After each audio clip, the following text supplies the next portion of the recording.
नमस्कार विद्यार्थी मित्रांनो, आज आपण 2024 महा-टी-ई-टीच्या प्रिपरेशनसाठी मागील वर्षांच्या क्वेश्चन पेपर सोडवत आहोत। यामध्ये प्रथम पाहूया मराठी भाषा। तर इथं काय म्हटलेलं आहे बघा, 31 पासून प्रश्न आलेले आहेत मराठीचे आणि यामध्ये पहिल्यांदा उतारा दिलेला आहे आणि त्या उतारावरील प्रश्न सोडवायचे आहेत। तर पहा, पहिला प्रश्न काय आहे की तरुणांकडे कोणत्या गुणांचा ठेवा असावा। तर बघा, उतार्यात महत्त्वाकांक्षा, निर्भयता आणि श्रद्धा पर्याय क्रमांक 4 मध्ये आलेलं आहे, तेव्हा पर्याय क्रमांक 4 याचे योग्य उत्तर आहे। या उतारातील तरुणांना कोणती उर्मी असते? तर परिस्थितीला वाकवण्याची उर्मी या उतारातील तरुणांना आहे। त्यानंतर जग काय ऐकायला उत्सुक असतं? तर उंच स्वराची तान, इथं दिलेलं आहे बघा, जग उंच स्वराची तान ऐकायला काय असतं? उत्सुक असतं। नंतर म्हटले, तरुणांचा अलंकार कोणता सांगितला आहे? तर औदार्य। औदार्य म्हणजे तर तरुणांचा अलंकार, ह्या वाक्यात इथं आलेला आहे बघा, औदार्य। तर पर्याय क्रमांक 3 हे याचं योग्य उत्तर आहे। नंतर गैरहजेरी शब्दाचा समानार्थी शब्द कोणता? गैरहजेरी म्हणजे गैर असणे, गैर असणे म्हणजे काय? अनुपस्थिती, पर्याय क्रमांक 3। 1000 रुपये ही देखील मोठी रक्कम आहे, या वाक्याचे अर्थ न बदलता नकारार्थी वाक्य कोणते? तर 1000 रुपये ही काही लहान रक्कम नाही, ह्या मोठेच्या विरुद्धार्थी शब्द इथं घातलेला आहे आणि आहेचं काय झालेलं नाही, असे हे विरुद्धार्थी वाक्य बनवण्यात येते। रोपटे या शब्दाचे अनेक वचन कोणते?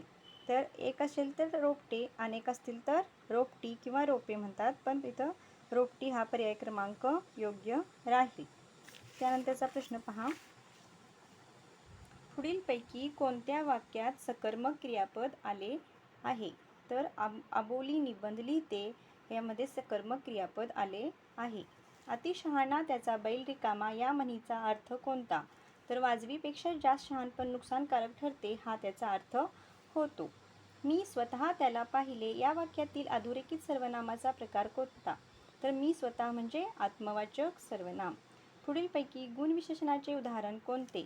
गोड केळी, आंबट द्राक्षे, कडू कारले ही सगळी गुणविशेषणाची उदाहरणे आहेत। त्याच्यातील पर्याय क्रमांक 1 हा योग्य उत्तर आहे। खगचा समानार्थी शब्द कोणता? खग म्हणजे पक्षी। पृथ्वी सूर्याभोवती फिरते या वाक्याचा काळ कोणता? हा साधा वर्तमान काळ आहे। हो, जेवल्यानंतर मी सर्व गोष्टी वाचून टाकणार आहे या वाक्यात किती विरामचिन्हे आलेली आहेत? तर दुहेरी अवतरण चिन्ह, उद्गारवाचक चिन्ह आणि पूर्णविराम अशी 3 काय आलेत? विरामचिन्हे आलेली आहेत। पुढीलपैकी योग्य सामान्य रूप ओळखा। तर फडके हा मूळ शब्द आहे आणि फडक्यांना हा त्याचं सामान्य रूप बनलेला आहे, पर्याय क्रमांक 1। आता पुढील प्रश्न पहा, कविता दिलेली आहे आणि कवितावर प्रश्न विचारलेले आहेत। मधमाशी आपणास कोणत्या गोष्टीचा साठा करण्याची शिकवण देते? तर मधमाशी आपणास गुणांचा साठा करण्याची शिकवण देते। मधमाशी दिवसभर काय करते? मधमाशी दिवसभर कष्ट करते। मधमाशीच्या अंगी कोणता गुण आहे? उद्योगीपणा। संचय करणे यासाठी कोणता समानार्थी शब्द कवितेत आला आहे? साठवणे। तर इथं बघा, थेंबे थेंबे साठवी त्याशी, म्हणजे साठवणे हा शब्द आलेला आहे। पुढीलपैकी शुद्ध शब्द कोणता? वाङ्मय, पर्याय क्रमांक 1।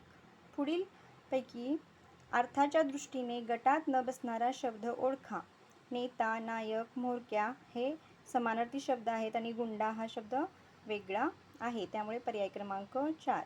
भूकंपग्रस्त भागात नेमका सापडल्याने सुटकेसाठी कोणती गोष्ट करावी हे न सुचल्याने, तर ह्या सुटकेसाठी कोणती गोष्ट करावी हे न सुचल्यानेच्या ठिकाणी अधोरेखित केलेला आहे आणि याचा अर्थ आहे मती कुंठित होणे, हाच योग्य वाक्यप्रचार आहे, पर्याय क्रमांक 2।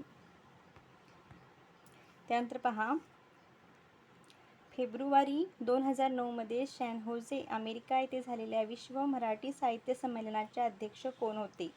डॉक्टर गंगाधर पानतावणे। गोंदन, जन्म जान्हवी या कविता संग्रहाचे कवी कोण? तर शांता शेळके। आज्ञापत्रकार रामचंद्र अमात्य यांचे पूर्ण नाव काय आहे? या प्रश्नाचं उत्तर तुम्ही मला कमेंट करून सांगायचं आहे। त्यानंतर बघा, मी वनवासी या हे आत्मचरित्र कोणाचे आहे? मी वनवासी हे कुणाचे आहे? साधनाताई आमटे. त्यानंतर बघा, कथाकार, कादंबरीकार, नाटककार व शाहीर असलेले साहित्यिक कोणते? तर या ठिकाणी होनाजी बाळा हे काय आहेत? साहित्यिक आहेत, शाहीर व साहित्यिक आहेत. नंतर कान फुटले तुहे का तोंडाले कुलूप लावत कोण? 56 व 57चे उत्तर परत पहा. मी वनवासी हे आत्मचरित्र सिंधुताई सपकाळ यांचे आहे, पर्याय क्रमांक 2. आणि कथाकार, कादंबरीकार, नाटककार व शाहीर असलेले साहित्यिक आहेत अण्णाभाऊ साठे. होनाजी बाळा यांनी भूपाळ्या वगैरे, लावण्या, भूपाळ्या आणि पोवाडे रचले होते, परंतु याचं योग्य उत्तर आहे अण्णाभाऊ साठे. कान फुटले तुहे का तोंडाले कुलूप लावल कोण? हे वाक्य अहिराणी या बोलीभाषेतील आहे.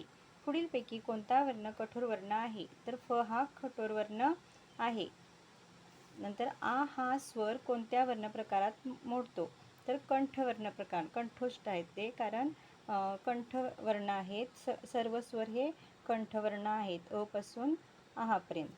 त्यानंतर मी 55चे उत्तर तुम्हाला कमेंट करायला सांगितले होते, त्याचे योग्य उत्तर मी शेवटी सांगते पहा.